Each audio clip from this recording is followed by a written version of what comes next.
आज बिरज में हो रे रे रसिया, आज बिरज में हो रे रे रसिया, आज बिरज में हो रे रे रसिया, आज बिरज में हो रे रे रसिया, आज बिरज में हो रे रे रसिया, आज बिरज में हो रे रे रसिया.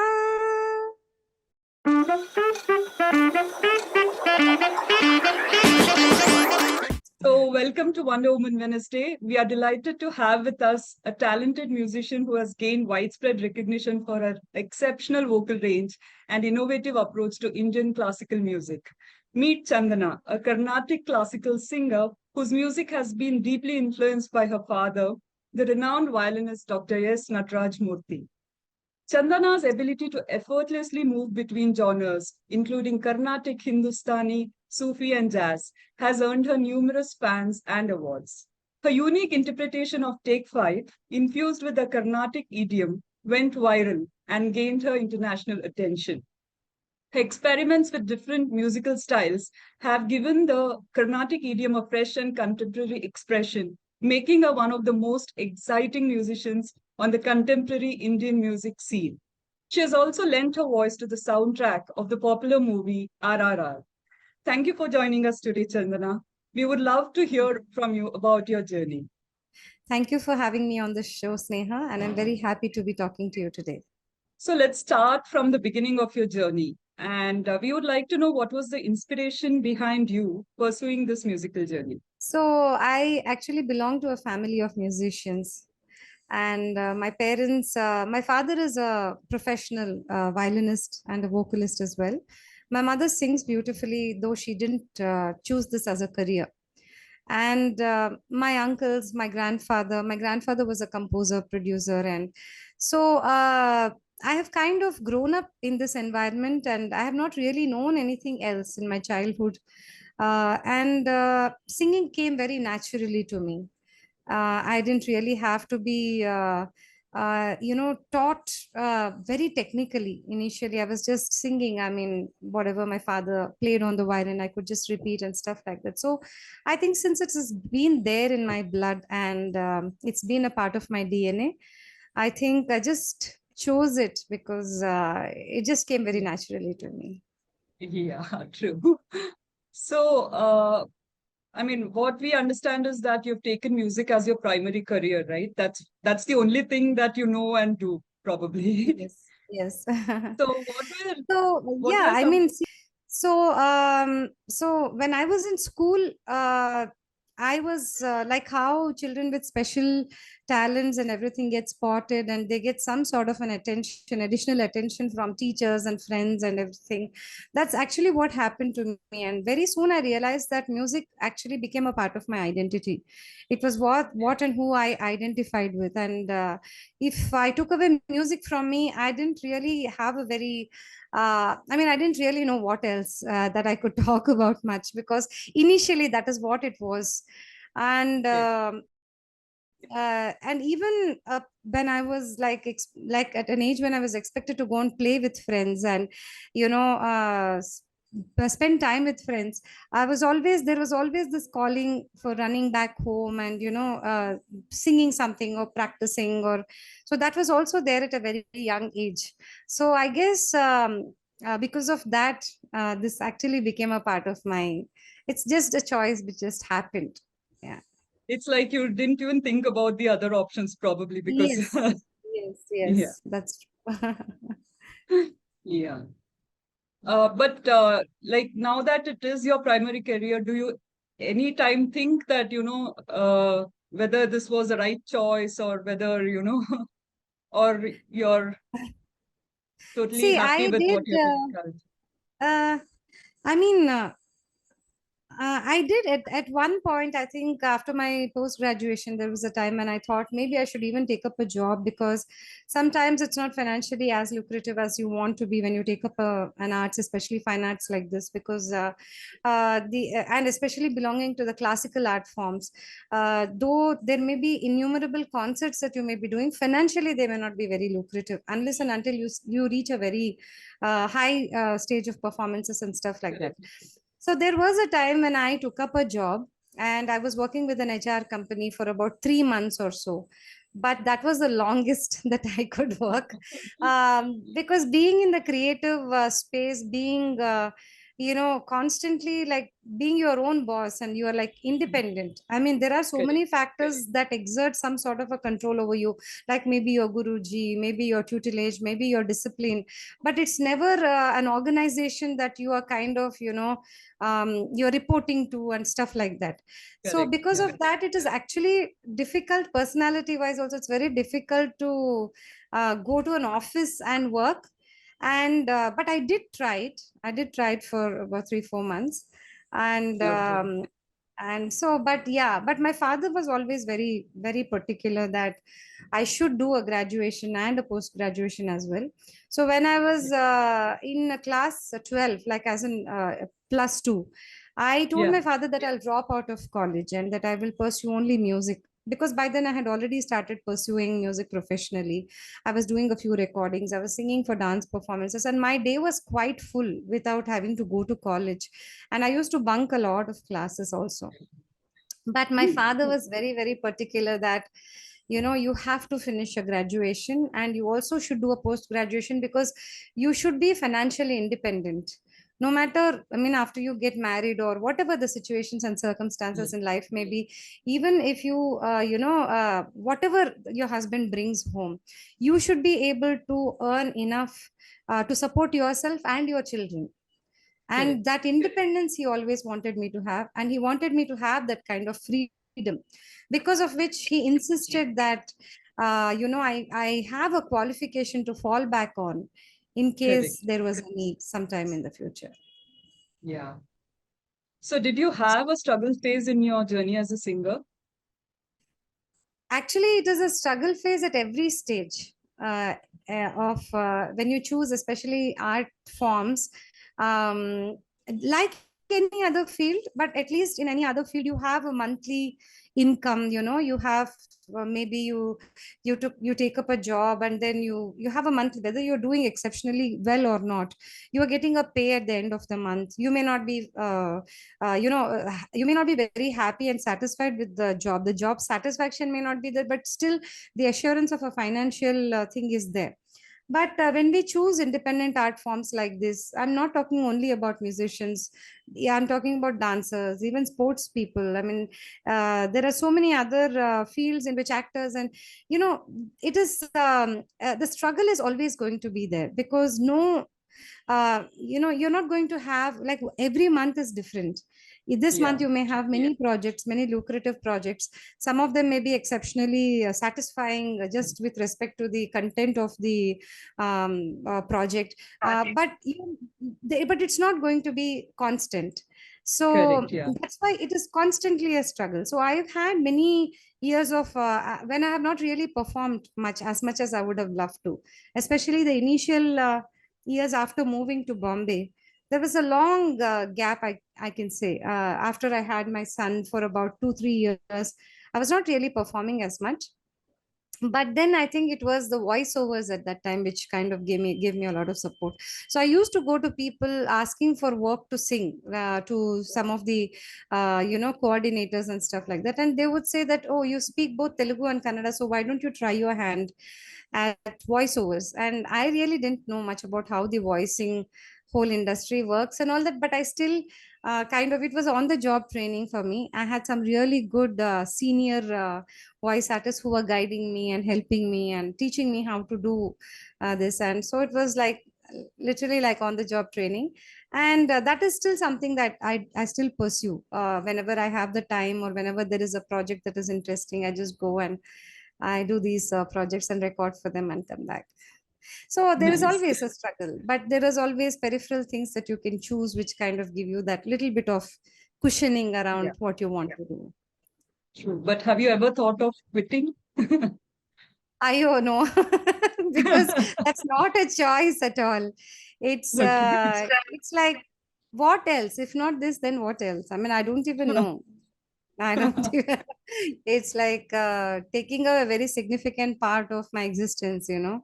Yeah, I I understand. just cannot quit. I think once you are it's like once you are a teacher, you can't stop teaching, right? I mean, you have that Correct. in you. Similarly, when you are into these art forms and so passionately into it, no matter how discouraging professionally it is, Yeah, you cannot just quit.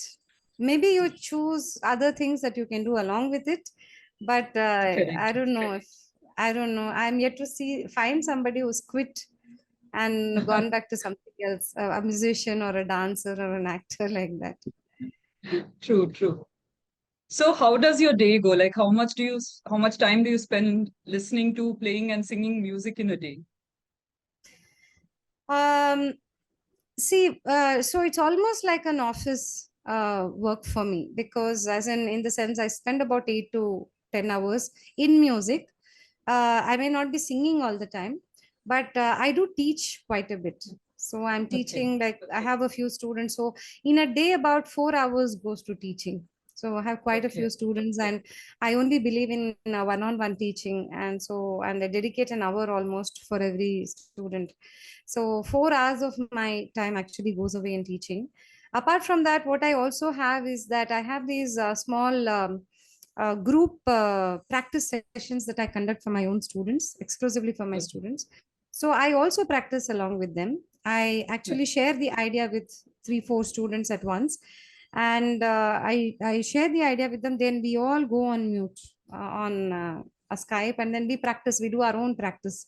So after 5 to 6 minutes, we again, we come back and we talk and we exchange ideas, and we share where the difficulty was, and then we figure out how to address that.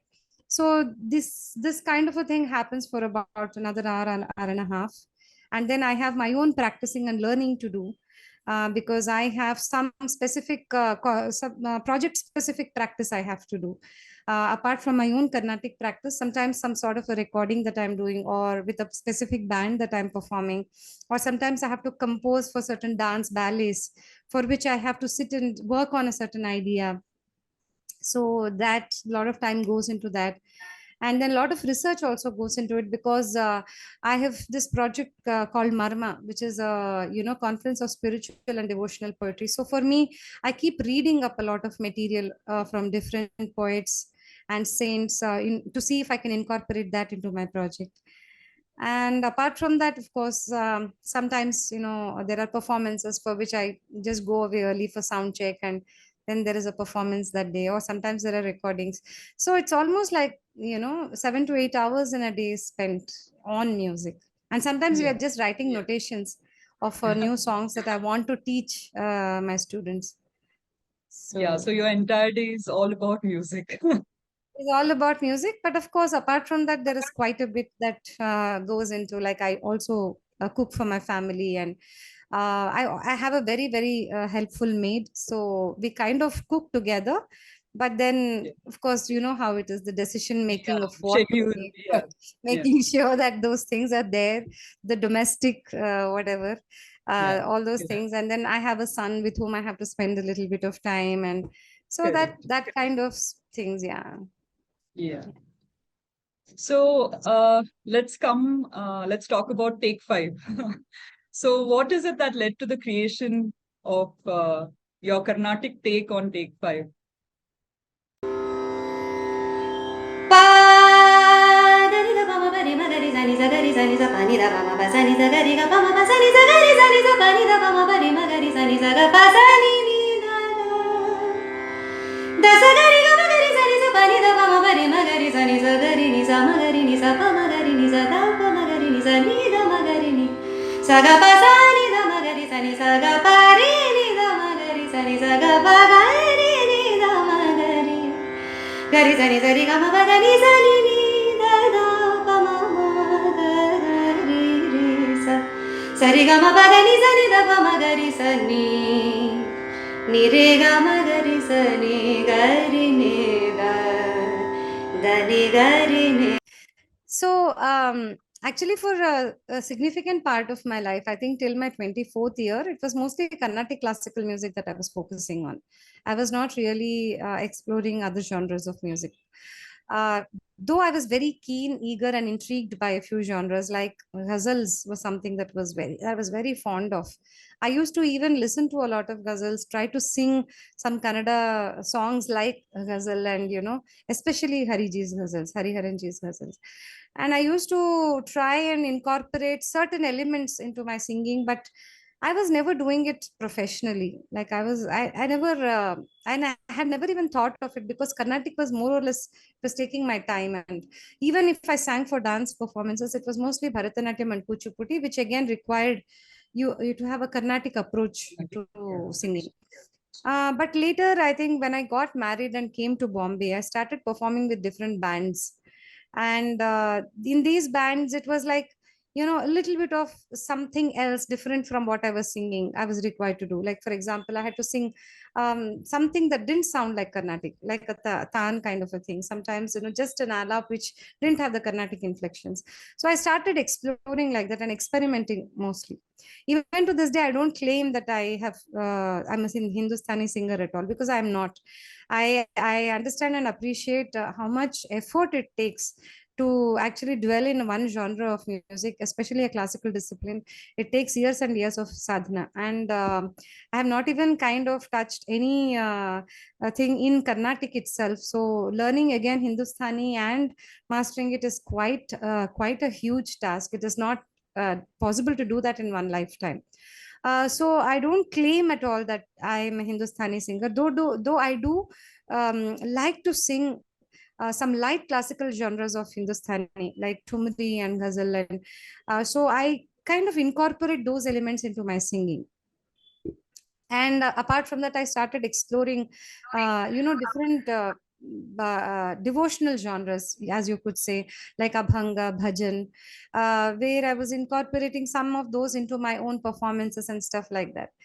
Then when I was like just getting introduced and started experimenting with different genres, somehow jazz just came along my way. A very good friend of mine, in fact, the bands that I perform with, Rajiv Raja Combine and Sanjay Divecha and Secret, both of them, especially Rajiv Raja Combine, has its genesis in the jazz discipline. Though the compositions are original, the influences from the jazz tradition, because of which I was introduced to certain compositions, some musicians, certain ideas of that are explored in jazz and everything. And then in Sanjay Divecha's band also, Secret also, it is like that there are certain elements which are taken from various musical influences. And so there are certain chord progressions that you are kind of introduced to, which was very intriguing for me. But a very dear friend of mine, he was the one who actually kind of showed me this translation of jazz compositions into swaras. Then I started translating some of these jazz compositions into swaras, and that's how the exploration had started. And Tefa, in fact, even before I had never ventured to put it out on any social media first. When I started doing it, it was in 2012, 2011, 2012 is when I started exploring it. But I never had any intention of putting it out on social media at that time. And Take Five was one of the first few compositions that I had transcribed and I was practicing just because it was very fascinating to me. And there were other compositions also, like My Funny Valentine, Donnelly, which were very fascinating, very intriguing. And then I think in 2018 towards, or 2000 end of 17, I started just putting out small little videos for which I started getting very good viewership and a lot of appreciation. And there were a lot of people who were sitting up and taking notice, oh, that there's some singer like this, and I had even started getting a lot of live concert bookings in Carnatic and in devotional music. So I thought it was a very good free marketing space, Yeah, like a true. free marketing thing that I could platform that I could make use of. So I started putting out a lot of material, and every time I was to think of whatever I've practiced, I had made it a habit to put it up. And that's how one of the experiments was Take Five. It just somehow became that popular, but then Before that also there were many other jazz standards that I had put out, which actually didn't get that much of a viewership and that much of popularity. And that's how Take Five happened. And I was also working at that time on parallel rhythm patterns with singing them with both hands and stuff like that. So that kind of, I think, captured the attention of a lot of musicians. And So did you expect it to go viral? not at all. I mean, I at that time when I was putting out those videos, my videos were becoming quite popular. Like I used to, get about 50,000 views and sometimes 1 lakh views, 2 lakh views and stuff like that. And that was, I mean, I was thinking that I was actually not even thinking where it will go. I thought it will be like Okay. one of those videos. It will get a good viewership. And but Okay. somehow that introduction that I sang to Take Five, which is like an ad lib kind of a piece, somehow that became a very popular. A lot of musicians, over I think 150 musicians or 170 musicians actually, they covered that piece, just that 1.5 minute section. They just covered it and they recorded their videos parallelly and they started putting out on Facebook.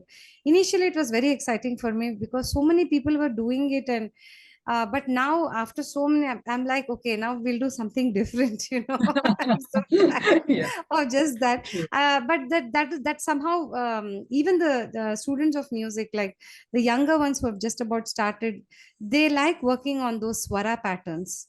So I feel very honored and very blessed to be able to have touched musicians who are not actually thinking on the lines of swaras, but using a different path to music, have now actually taken up swaras also, to study of swaras, basic swara system, and translating things to swaras and singing. That is actually kind of caught up, like so I feel blessed that at least that I was kind of able to do with a few musicians at least.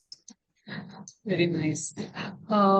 So you just touched upon this marma. So what is marma? Like, how did it occur to you? And like, what was it that set the thought process to experiment with this diverse So styles of music? yeah, so actually about I think in the year 2009 or 10, my Guruji Sri H.S. Sudhindra sir, he gave me a task of translating about 800 odd Kannada shlokas called Uga Bhogas, which are written by the Haridasas of Karnataka. And the task was to translate that into English to make a book, to publish a book out of it. It's called Uga Bhoga Darpana. So when he gave me this task, uh, at the first look, it only looked like I had to translate shlokas, which are 5 to 6 lines each, into English.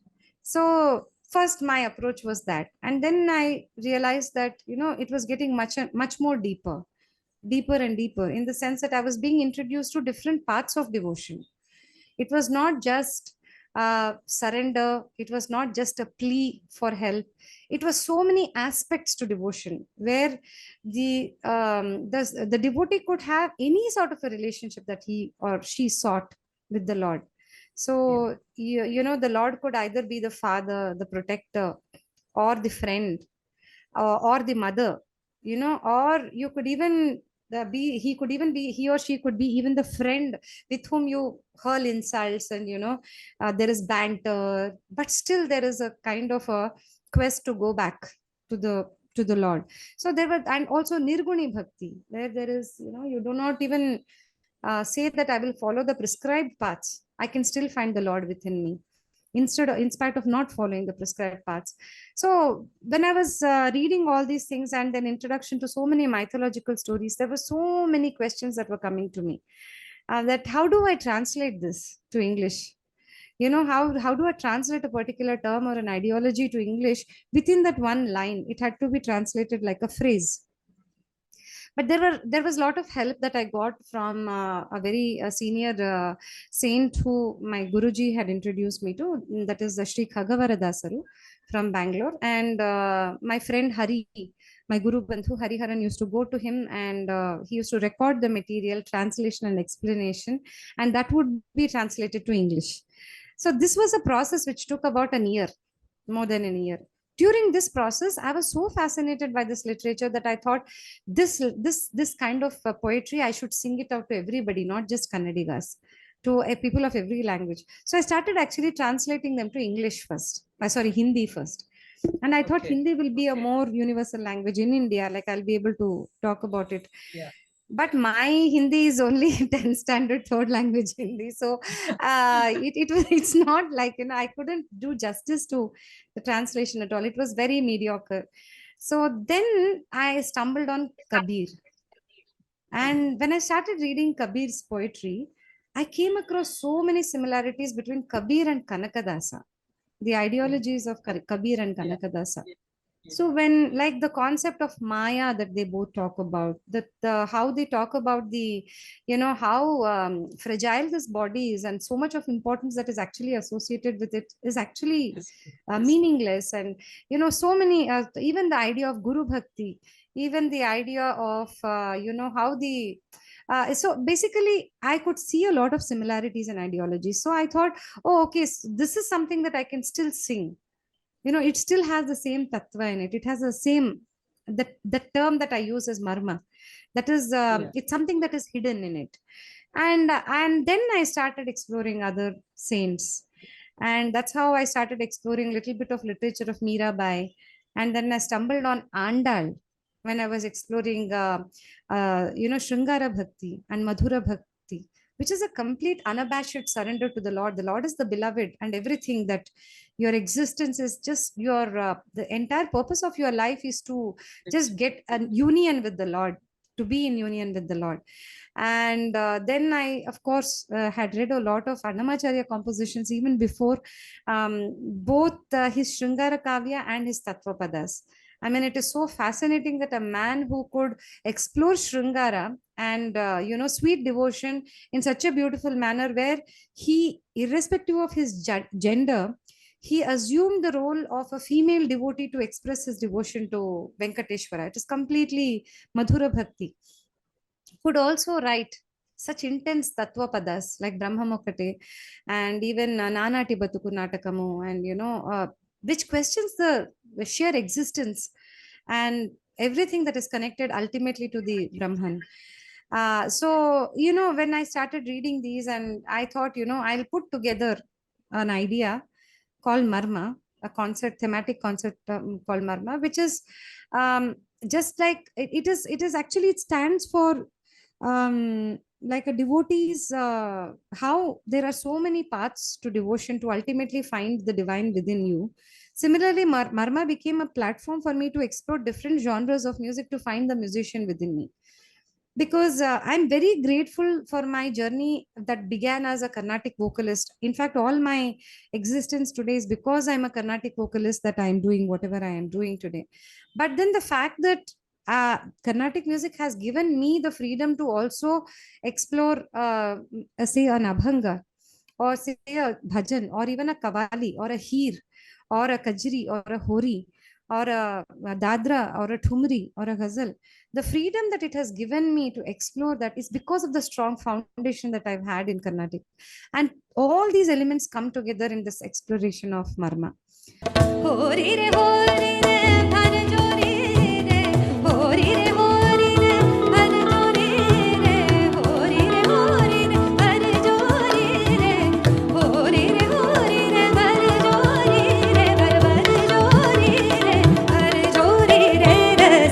So that is how Marma has come about. So it is a multilingual, multi-generic, confluence of devotional poetry of, Bhakti and the Sufi saints of the Indian subcontinent so far.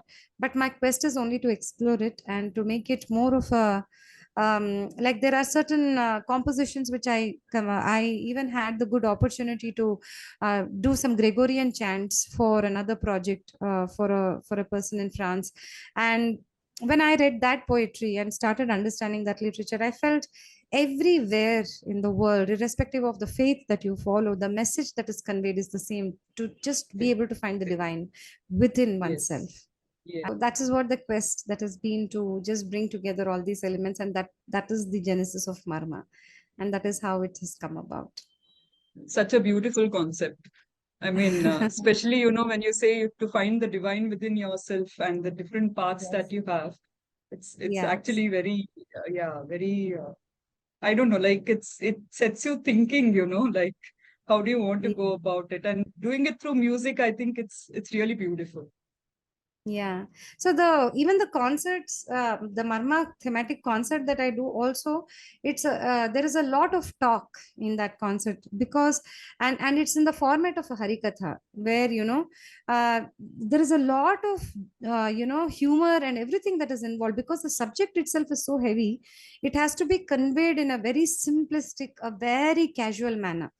The compositions itself also are like that. They're not complex at all, but I speak about them, I explain the idea, and only then do I sing it. And then into it are incorporated all elements of Carnatic also. Like I do a Kalpana Swaras, I sing Neraval, and So now from the serious Marma creation to RRR. So how did RRR happen?